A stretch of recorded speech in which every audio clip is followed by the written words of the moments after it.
নমস্কার বন্ধুরা, কেমন আছো সবাই? আশা করি সবাই ভালো আছো। তো আমিও আগের থেকে অনেক ভালো আছি।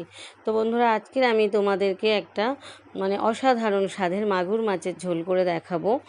এই গরমে, এই যে প্রচণ্ড গরমে, এই যে পাতলা ঝিঙে আলু দিয়ে মাগুর মাছের ঝোলটা ভীষণ উপকারী আর খেতেও কিন্তু ভীষণ সুন্দর লেগেছে। তো বন্ধুরা দেখো আমি কিভাবে করি, আমি কোন পদ্ধতিতে করি সেটাই আমি তোমাদের সাথে শেয়ার করছি। তো দেখো বন্ধুরা, প্রথমে মাছগুলো কিন্তু আমার হাজব্যান্ড কাটিয়েই এনেছিল বাজার থেকে কিনে। তো আমি এই মাছটা একটু কাটতে পারি না আর কি, তো ওই জন্য উনি কাটিয়েই এনেছিল। তো আমি একটু লবণ আর হলুদ মাখিয়ে নিলাম, ধুয়ে পরিষ্কার করে একটু জল ঝরতে রেখে দিয়েছিলাম, তারপর লবণ আর হলুদ মাখিয়ে নিলাম। তো এই মাছ কিন্তু তেলের মধ্যে দিলে কিন্তু একটু জোরে জোরে ফাটে, সেই জন্য আমি কিন্তু এই মাছটাকে আজকে একটু ঝিঙে আলু আমি কেটে নিয়েছি, আর এই যে জিরে, আদা, কাঁচা লঙ্কা, এটাকে আমি মিক্সি থেকে পেস্ট করে নেব।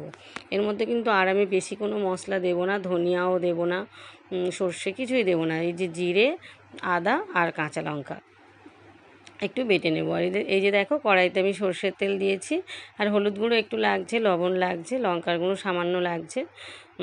তো এবারে আমি মাছগুলোকে ভেজে নেব। এই মাছ ভীষণ ফাটে, তো সেই জন্য আমি কি করব, এই মাছটাকে কিন্তু একটু ঢাকা দিয়ে দিয়ে ভাজবো।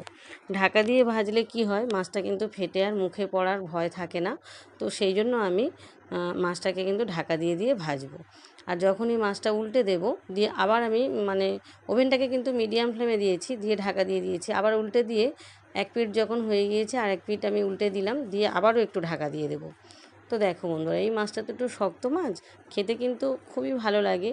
আর আমার ছোটো মেয়ের শরীরটা একটু খারাপ, একটু এই গরমে আর কি, ওর একটু পেটটা পেটটা গরম করেছে খুব, তো শরীরটা খারাপ লাগছে। তো সেই জন্যই আমি এই পাতলা করে মাছের ঝোলটা করলাম। আমার দুই মেয়ে খাবে, আমি যে বিশাল ভালোবাসি তা না, কিন্তু ওরাও যে খুব যে পছন্দ করে এই ঝোলটা তা না। কিন্তু আমি গরমের সময় ভেবে দেখলাম একটু পাতলা করে মাছের ঝোল করে দিলেই সব থেকে ভালো হবে। তো আমি রিচ করে আর কিছু করলাম না। তো প্রথমে সর্ষের তেলের মধ্যে, মাছ ভাজার তেলের মধ্যে আর একটু তেল দিয়ে তার মধ্যে একটু 5 ফোড়ন আর 2টো তেজপাতা ছিঁড়ে আমি দিয়ে দিলাম। দিয়ে এবার কেটে রাখা সবজিগুলো আমি এর মধ্যে দিয়ে দিলাম। দিয়ে বেশ ভালো করে কিন্তু আমি ভেজে নেব প্রথমে সবজিগুলোকে। খুব ভালো করে সবজিগুলোকে ভেজে নেব। একটু হলুদ গুঁড়ো এর মধ্যে আমি অ্যাড করে দেব, এই 2 চামচ মতো হলুদ গুঁড়ো অ্যাড করে দেব। আর একটুখানি শুকনো লঙ্কার গুঁড়ো খুব সামান্য 1/2 চামচ মতো দেব, কারণ আমি কিন্তু অনেকগুলো কাঁচা লঙ্কা মিক্সিতে পেস্ট করে নিয়েছি। কাঁচা লঙ্কা, ওই আদা জিরে যখন বাটি তার মধ্যে কিন্তু আমি 6-7টা মতো বড় বড় কাঁচা লঙ্কা দিয়েছিলাম। তো সেই জন্য ঝালের পরিমাণটা আমি খুবই একটু কম বুঝে শুনেই দিয়েছি, এটা কাঁচা লঙ্কা বাটারই ঝোল অ্যাকচুয়ালি।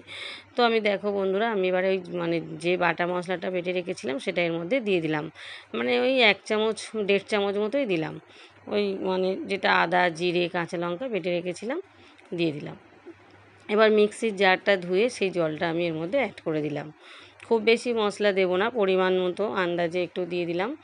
খুব বেশি দিলে মশলার গন্ধ হয়ে যাবে, তো সেরকম বুঝে শুনে দিতে হবে, কারণ ঝিঙে খুব নরম, ঝিঙে একদমই দেখো নরম হয়ে গিয়েছে। আর ঝিঙেটা তো ভেজেই নিয়েছিলাম। তো এবার আমি জলটাকে অ্যাড করে দেবো। আমি যেহেতু এটা পাতলা করে করব, তো জলের পরিমাণটা কিন্তু আমি একটু বেশিই দেবো। এটা ঝোল হবে অনেকটা, কিন্তু জল আমি বেশি দিয়েছি। এই ঝোলটা ভীষণ উপকারী, আর ভীষণ পেট ঠান্ডা করে, আর খেতেও কিন্তু খুবই ভালো হয়। তো একটু লবণটাও পরিমাণ মতো দিয়ে দিলাম, দিয়ে এবার আমি এটাকে ঢাকা দিয়ে কিছুক্ষণ রেখে দেবো। আলুটা সেদ্ধ হওয়ার জন্য আমি টাইম দেব। আর এই মাছটা যেহেতু একটু শক্ত, তো সেই জন্য আমি আলুটা বেশ সেদ্ধ মতো হয়ে যাবে, তখনই কিন্তু আমি মাছটাকে দিয়ে দেবো। দিয়ে মাছটাকে দিয়েও কিছুক্ষণ কিন্তু ফোটানোর জন্য আমি টাইম দেবো। তো দেখো বন্ধুরা, আমি এবার দেখবো আলুটা সেদ্ধ হয়ে গিয়েছে কিনা। আলুটা যখনই সেদ্ধ হয়ে যাবে তখনই আমি মাছগুলো দিয়ে দেবো। তো আলুটা সেদ্ধ হয়ে গিয়েছিল, তো মাছগুলো আমি দিয়ে দিলাম। এবার মাছগুলো দিয়ে কিছুক্ষণ কিন্তু আমি ঢাকা দিয়ে রাখবো, কারণ মাছগুলো একটু শক্ত মাছ, তো মাছগুলোও একটু ফুটে সেদ্ধ হয়ে যাবে, নরম হয়ে যাবে। তো সেই জন্য মাছগুলোর জন্য আমি ঢাকা দিয়ে দেবো ফের কিছুক্ষণ। তো এই যে ঢাকা দিয়ে দিলাম, এইবার আমি মাছ আর সবজি একসাথেই নামিয়ে নেব। তো এর মধ্যে আর আমি কিছুই দেব না, কারণ এটা পাতলা করে ঝোল করেছি, এর মধ্যে আমি কিন্তু আর কিছুই দেব না। তো এবার দেখো ঢাকাটা খুলে দেখাচ্ছি বন্ধুরা, দেখো ঝোলটা কি দারুণ দেখতে হয়েছে। এই গরমে কিন্তু এরকম পাতলা ঝোল খাওয়া ভীষণ কিন্তু উপকারী। এই ঝোলটা খেলে কি হয়, পেটটাও ঠান্ডা থাকে আর বেশ শরীরটা মানে ভালো থাকে, বেশ পাতলা ঝোল তো ভালো লাগে বেশ।